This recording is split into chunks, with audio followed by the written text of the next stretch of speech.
A reader sent in a question and it was, I found a keyword that's awesome. The search volume is over 250. What do you think I should do, Doug? Should I go for it? This is one of the most common questions I get, and let me unpack it for you a little bit because there's a little bit of context that is not listed in the question that I should tell you about. The keyword golden ratio is a data-driven way to find keywords that are basically easier to rank for. A lot of times you'll be able to rank without building any backlinks. There's a formula. I'll put a link to the video to explain it in a deeper way, but basically you look for the all untitled results, which is advanced Google search string, and then you divide it by the local monthly searches, and you want to make sure the local monthly searches are under 250. That is the subtext of the question. And then if you find a ratio that's 0.25 or below, then you should go for it. The thing is, the formula is important, right? I tell you to aim for below 250 search results for a reason. Now, I know a lot of people have said, I've done it with different search volumes, with higher search volumes, and it worked fine. And then a whole other set of people say, I've tried it with 250 or below and higher, and none of them work. So who's right? Probably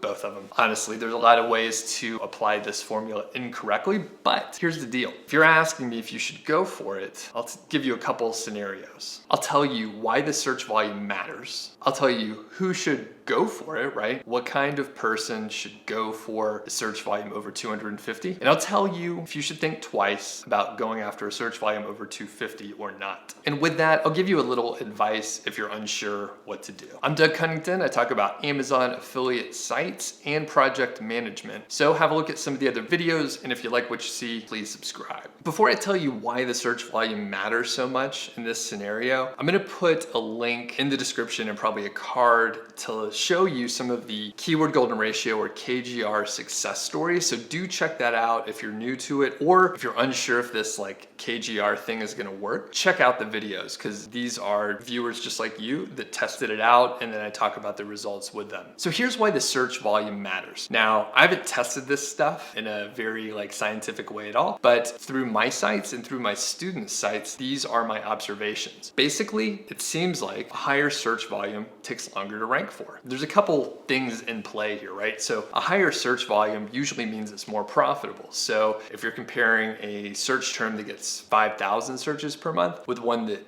only gets 50 per month, that's a huge difference, right? So if you're looking at 5,000, you could expect that search volume, that keyword phrase is going to be a lot more profitable. There's also going to be a lot more competition for it, people vying to try and rank for that keyword. So just by default, there's going to be more competition for 5,000 versus 50. So that's point number one around why the volume matters. Now the other part, and this is the part that is untested and just my observations personally, when you go for a term that has more searches, it seems like it takes longer for Google to allow sites to move up the ranks, right? When I first started with affiliate marketing in 2013, it seemed to be, 2 to 3 months you'd be able to shoot to the top. You'd be able to buy a new domain, start a site, do a bunch of link building, and then you could rank number one in 2 to 3 months. I did it a few times, and I know a lot of other people that did too. Right now, the Google sandbox seems to have a much bigger impact, and it seems to be about 6 months. But here's the deal. It seems like those higher search volumes, like I said, 5,000 to say 10,000, it may take you like 9 to 18 months to really move up the ranks unless you're doing,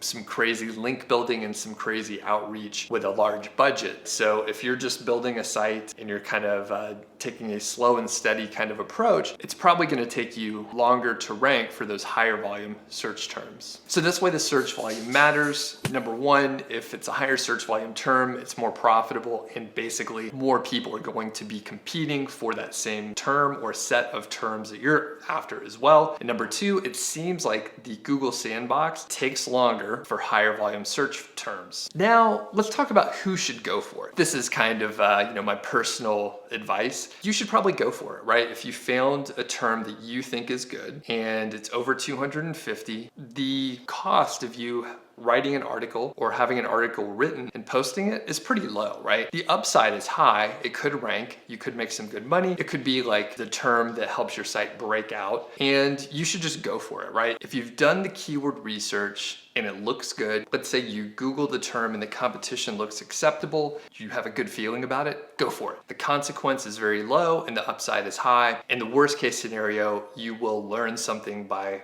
taking a chance and doing something on your own, right? If you think it's a good move, go for it. Expect it to take a little bit longer, and I would imagine sort of a progressive scale. So if you have a very high search volume, it's gonna take longer than if you have a lower one. So if you aim for 500 versus 5,000, 500 is probably gonna rank sooner than the 5,000 searches per month. So that is who should go for it. Most people should go for it. Now, who should think twice? Who should maybe not publish it? Here's the deal. If you are just starting with affiliate marketing, if you're a beginner, right? If you feel like you're a beginner and your site's brand new, you should probably go for the lower search volume terms. Now, my previous answer on who should go for it, it still applies, right? Worst case scenario, you're out a few bucks to have an article written and to publish it and to see what happens. But the thing is, if you are just starting your site, I am interested in getting quick wins for you. And if you publish an article that is targeting a low search volume term, that is going to be a quicker win than if you go for a high volume search term. So my advice is, if you're just starting a site, you should probably aim a little lower. I know the common knowledge, the common decision that a person is gonna make is, well, if I have the option to go after a search term that gets 10 searches per month,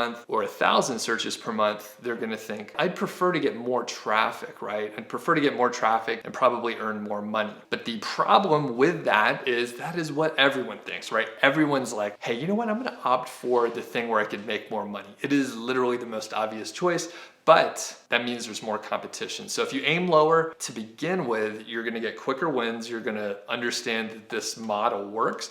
And then when you're ready, you can go after the higher volume search terms and you'll be able to rank a little bit more quickly once your site has some good momentum. Hey, and don't forget to check out the success stories. Again, these are viewers just like you who watched a couple videos on the KGR, launched a site, did some work, and they got great results. So I talked to Ellen, who made $3,000 in a month, right? So she's growing her site, at least the last time I talked to her, in 8 months. And then I talked to Jaron, beginner, right? Beginner, and he hit $300 in about 4 months. And then I talked to Wesley, who got a sale on a brand new site within 32 days, all using the KGR. So do check out that playlist. Super interesting, and I'm sure you're gonna learn a lot. Thanks.